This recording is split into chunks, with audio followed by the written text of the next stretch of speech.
If you guys remember anything about season 6, you remember this face. He was on the winning team, Team XMartial, brought home 20K, his share of the 100K grand prize for the team event. And man, I mean, how has life been since PGF season 6 for you, Nathan? It's been awesome. I mean, PGF was just the best grappling event that I've ever been a part of, and it was everything. I mean, obviously, winning the team prize was amazing, but everything else that came out of it. I mean, some of the matches that I got to have, some of the exposure that I got, all the people that watched it's been amazing since. So I can't wait for this next season, see what's going on.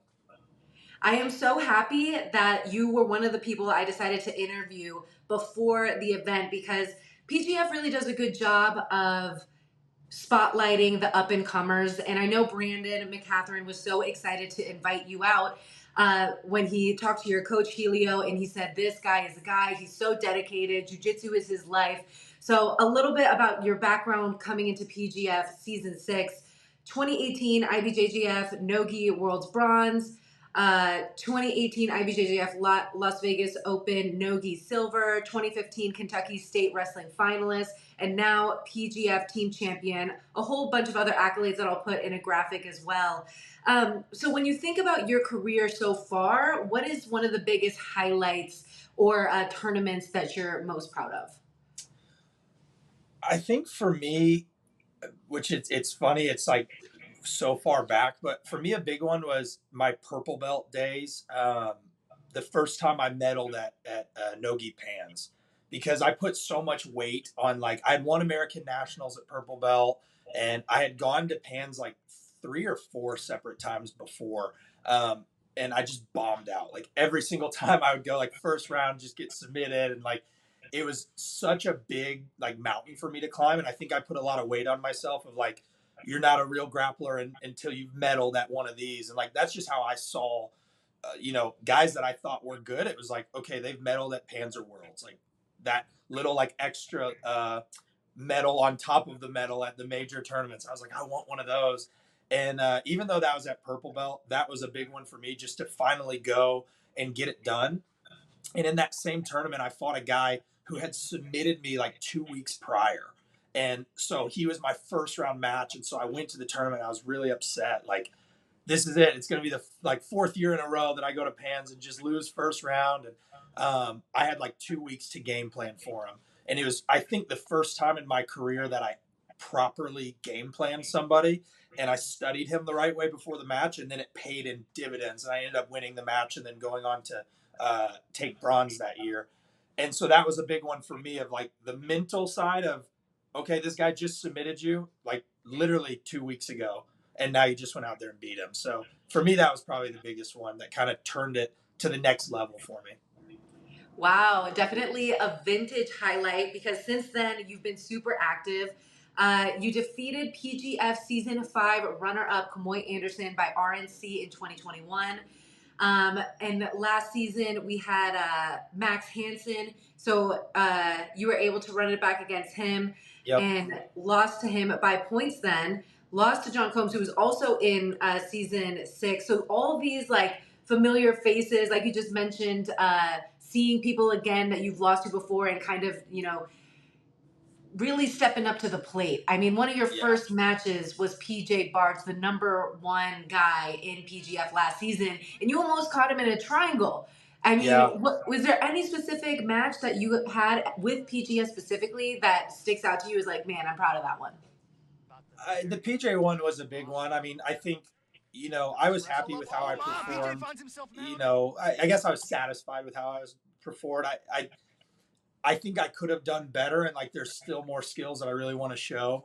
That's why I'm excited for this season. But yeah, I think the PJ match was a big one just because of how many people thought like that wasn't going to happen. I mean, I had a lot of people reaching out before that match, like, "Are you nervous? Are you going to just try to get not submitted?" It's like, no, I'm going to go try to win. Like, I know I can beat this guy. And obviously he's got great skills, and he's who he is for a reason. Like he's a savage, and he's got really good jiu-jitsu, but I do too. And so I knew that I could go do that. And, icing on the cake would have been getting the sub, but he's a veteran. He knows how to hang tight, and he did a great job, and we had a good match.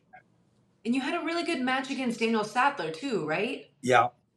Yeah, That it one was was a fun. similar one where it's close submission, didn't quite get the finish that I wanted, but I was happy with the performance. I felt like I set the pace in the match right off the bat. I took his back right off the bat, and then had a bunch of different threats on him, passed his guard a couple times. So I was happy with how it went, but again, still wanted that kill.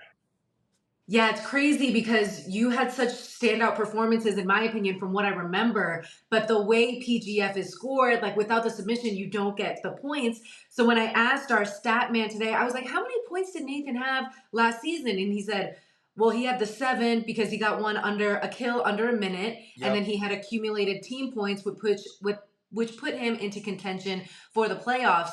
So just can you tell me about how hard it is to deal with the PGF rule set for the simple fact that if you don't get a submission, you don't get any technical credit on paper. Even if you have a great match, you still don't get the points. Yeah, it's definitely tough. I mean, especially to it's the same as every season, right? Everybody's so good, and so you take these guys that are some of the top grapplers in the world, and you put us all against each other, and you have 6 minutes to submit them, and that's just not a lot of time. And I mean, even some of the matches that I had where it went to a draw, like it was a lot of points on my side and 0 for my opponent, and vice versa. I had a few matches where I would have totally lost in a point rule set too. Like that's just the game. And so that was a different shift, and that's what makes the PGF so unique is that I might go and dominate you 12-0 in an IBJJF comp, but that means nothing in the PGF. Like that's 0 points for either of us. Like you got nothing and I got nothing. And so it puts a little bit extra emphasis, I think, on the action. It makes guys work a little bit harder. Um, and it's a great format. I really enjoyed it. Even preparing for the last season, I thought I knew what I was going into, and then seeing it and like being a part of it is like, okay, this is a different beast. But I'm excited to have that going into season 7. I kind of have the knowledge of what I need to do now. Yes, and this time you're going to be going in without the extended focus on a weight cut because last season was at 175. You skipped ADCC trials because you wanted to focus on PGF, and now we have the 205 opportunity. You're coming Yeah. in with the experience, and you're going to be able. Are you like putting on size to do 205, or do you kind of just float around 205? I float around. I'm a little bit lighter than 205. I mean, I walk around like 190, so I'm kind of small for 205. But I prefer competing bigger than I do like with smaller guys. I like my speed Wow. as an advantage. I definitely don't feel undersized when I grapple with guys that weight. And I'm kind of like from 175 or 205. Like I'm kind of like right in between. Um, like a 185 would probably be a perfect like light weight cut for me, which would be perfect. But so I kind of like it. I get to float. I don't have to focus as much on like my diet. Obviously, I'm like tracking my macros and doing everything I can to just make sure my weight's high. But I definitely didn't want to just like put on weight for the sake of putting on weight and feel slow or feel like lethargic. I like the way that I feel walking around. I feel strong. I feel fast. And so everything this camp has just been like stay healthy, be really sharp with my subs, be strong, and be ready to go. So I'm curious because I did reach out to you when we were figuring everything out for Craig Jones Invitational. The under 80 kilogram division was obviously the most stacked division in history, Yeah. but the over 80 kilogram division needed some help getting filled up. So if we were to like turn back in time, would you have had a preference in which division you would compete in? I mean, obviously, if I could have picked, and when there's that much money on the line, I would have picked the under 80. Just because at a certain point, like some of those guys, you start getting into like the Victor Hugo size. They're a Yeah. little bit big for me. With that being said, it's like I mentioned to you, and I'd say it to Craig. Like, if you need a spot, I'll fight the biggest boys out there. I mean, I'll give myself a chance against anybody. So I won't turn down matches. I won't turn down fights. Um, but yeah, if I had my preference, I'd probably prefer to be bigger for the weight class. So the under 80 would have worked. But if I got a shot in either of them, I'm taking it no matter what. Yeah, well, we'll keep our fingers crossed for CJI 2 doing like a 185 division. And then I have to, definitely say a woman's division. I feel like the 185 would be kind of perfect because you still have the speed and the quickness. Whereas sometimes I think we saw with CJI 1, the heavyweights were a little bit slow. Some of the matches were so good, and then others were a Yeah, little bit slow. sure. Yeah. 185 would be cool. I mean, listen, like I said, you let Craig know whatever weight class he needs, I'll hop in if he needs someone. Yes, he is such a good person to know, and he really has done so much to change the sport. But we can't forget that before all this CJI versus ADCC drama, PGF was really at the forefront of putting grappler pay as a big, big focus. And that was a really big selling point for PGF season 6, getting a true investor. Putting on the biggest season for the Professional Grappling Federation, and you got to experience it firsthand. So, when you think about the experience as a whole.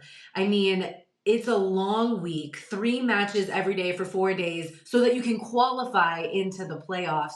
What is your take on that? Like, how are you feeling after, let's say, day 2 and, you're just doing that many matches? Like, is it like a feasible thing to do or like, what is your take on it?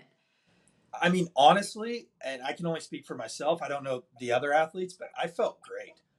We were going into day 3, and I think it's either Cody or BMAC came up and asked like, how's the body holding up? And I was like, I have harder weeks of training than this. Like, I feel fine, like obviously general soreness and stuff, but Mhm. um, to have 3, 4, 5, whatever training rounds a day, like that's a light day.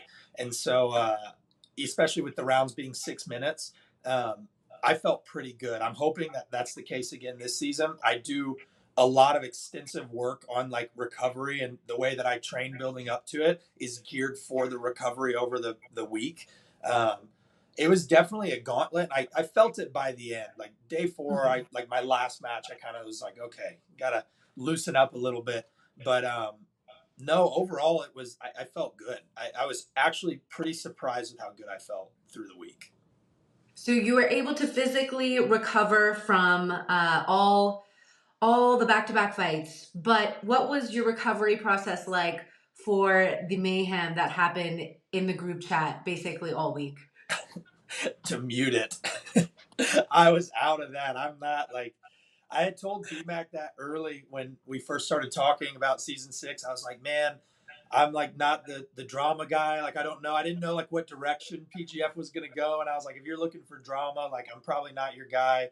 I really like jujitsu. Like I'll compete as hard as I can. But and he's like, no, you're good. And so as soon as I saw that, I was like, I gotta mute this group chat. I'm focused on the task at hand and just let those boys waste their energy and talk smack, and then I'll just go fight them the next day. Yeah, I'm definitely interested to see the rest of the roster drops happen. And I'm very curious to know if there will be drama to that level that really escalated to like, I dislike Yeah. you and now I want to physically have an altercation with you off of the mat. I was like, wow, things got a little heated. Yeah, well, and it makes sense. I mean, they put all of us together there, and it's really tight quarters, and there's a lot on the line. There's money on the line. There's legacy on the line, and so it's hard to be best friends with everybody. It's hard to have to interact like all the time, and especially too if you're staying at like the Airbnb with them all day long. I'm sure it's not an easy thing, but I try to just keep my distance out of it and just be ready to go fight. How was the camaraderie amongst Team XMartial in particular? It was cool. It was a really good. I really liked the guys that were on my team. It was nice having Davis on the team as well because I've trained with him a few times at New Wave, and so kind of already knew him. We got to warm up and stuff every day, so that was nice. Like knowing somebody and knowing kind of like his cadence of drilling. That was a nice thing. And then it was cool to meet Elijah and David and Ben, and I felt like we did a good job of hyping each other up when we needed to, and then like kind of staying out of each other's way when we needed to. We were all very supportive and um, let each other know what we needed when we needed it, and it was a good week.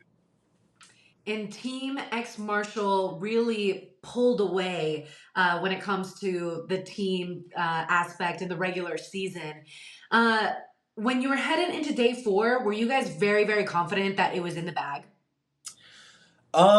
Yes and no. That was kind of the rumblings, but it was like, don't jinx this. Like we're really close, but first form was definitely making a comeback, Hmm. and we really didn't want them to. And it just seemed like every single block that they would have, they would kind of close the gap a little bit. And so we knew it would probably come down to us in first form. And then I think beginning of the day, they flipped the orders of the matches and they put us with first form last. And we were like, okay, this is definitely means it's going to be close.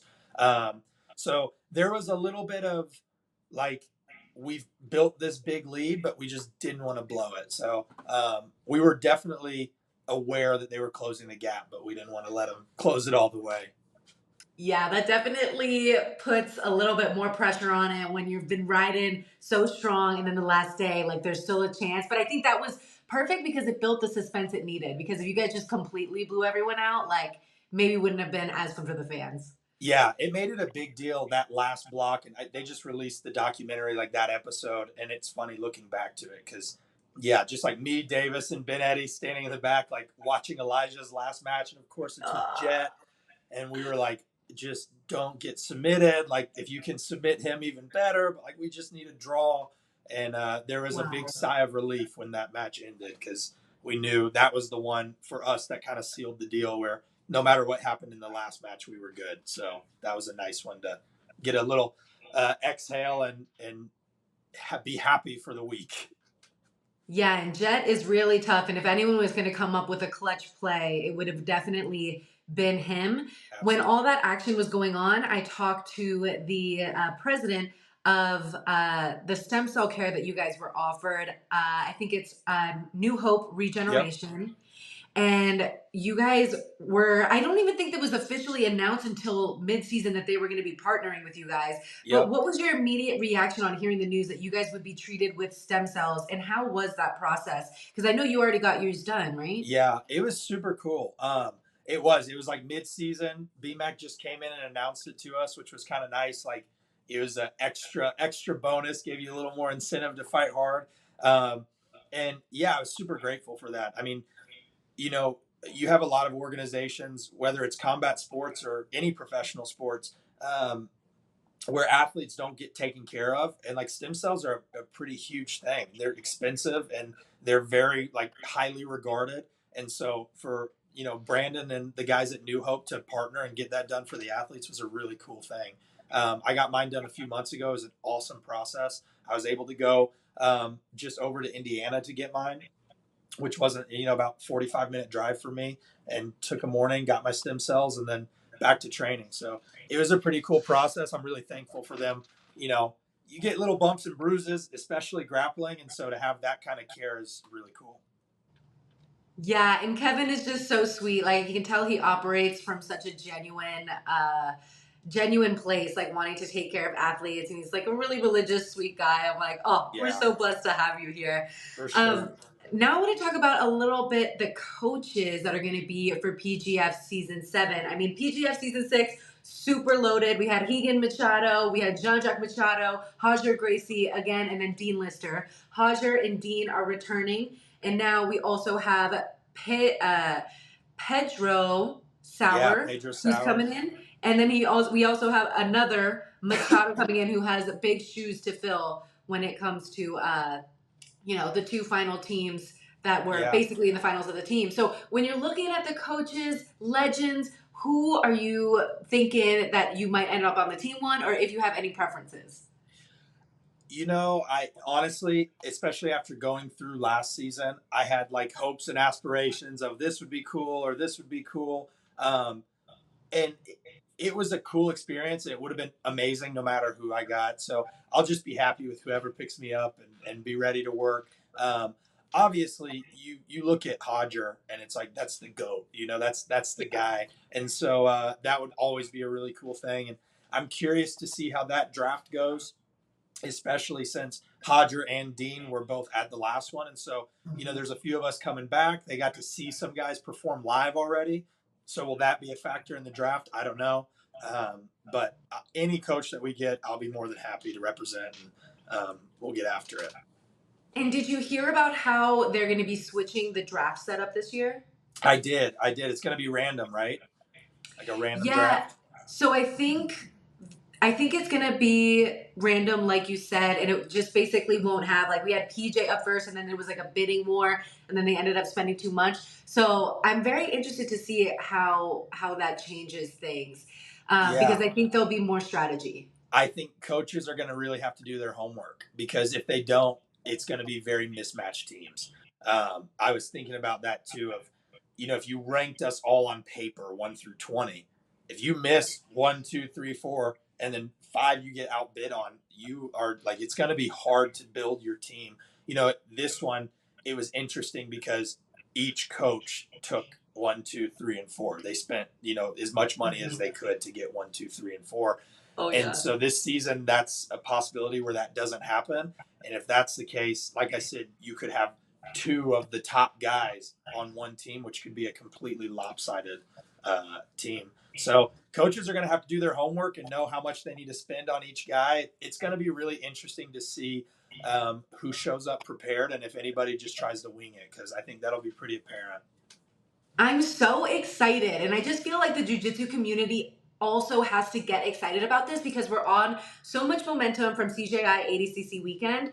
And I feel like if we just get the word out about how intricate and how many different ways the PGF season can go with just the season, the playoffs, the draft, people will like really get obsessed with it because like I'm sitting here Yeah. now just trying to imagine how the draft is going to go and I'm like, "Oh my god, like there's so PGF many ways it lends could go." itself so well. Like, shout out Brandon McCaffrey because, like, he nailed it. It lends itself so well to people who aren't fans of jujitsu, but just fans of sports. Because I have so many people come up and tell me that they watched it that don't watch jujitsu and are Wow. interested in the next season.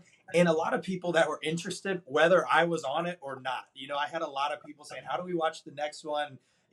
Without knowing that I was even going to be on it. And I think that just speaks to the level that they've brought it to because it's easy to digest. As a fan, you can sit back and watch it. The draft is fun. The storylines build really well. The team aspect is a cool thing that we don't get to see a lot in jiu-jitsu. And it's day after day. So I know it gives a lot of people like a fun thing to, come home from work and just throw it on and see what's going on, look at the team standing. So they nailed it in my opinion. And I'm so happy to be a part of it. Yes. We could definitely jujitsu nerd out all day, but I'll just leave it with one more question for you. Last time I interviewed you before PGF season 6, I asked, "What is your style?" You said, "I'm just a scrapper. I like to go in there and scrap." When we're looking at the future, PGF season 7, is there anything you're looking to really implement in this season when it comes to your techniques or the way that you approach this season? For sure, I have a few tricks up my sleeve for this season, so we'll see if I can get them done. Really, my goal for this season is just to be sharp. I feel really good right now training, and I feel better than I've ever felt in my jujitsu career. But the big thing that I want to focus on is just making sure that I'm getting those subs, getting the kills. Obviously, that was a factor for last season, but for this season, it's like it's time to do it again. It's time for the team. I want to win it again. I want that money. I want to be in the playoffs. I want to win the playoffs. And so that means my subs have to be on point, and I got to be ready to go get this done. Awesome. Well, thank you so much, Nathan. If there's anyone you want to give a shout out to, I know you're with Combat Core Sports and Helio Seneca BJJ, and you have a lot of people supporting you over there in Kentucky. So if there's any sponsors or anyone you want to give a shout out to, the floor is yours. Yeah, really. I mean, like you said, my gym, it's Core Combat Sports in Louisville. Everybody here, my family, just thanks for the support. Anybody who's watching, I appreciate the support. So we'll keep it going. If you enjoyed that interview, be sure to check out this one.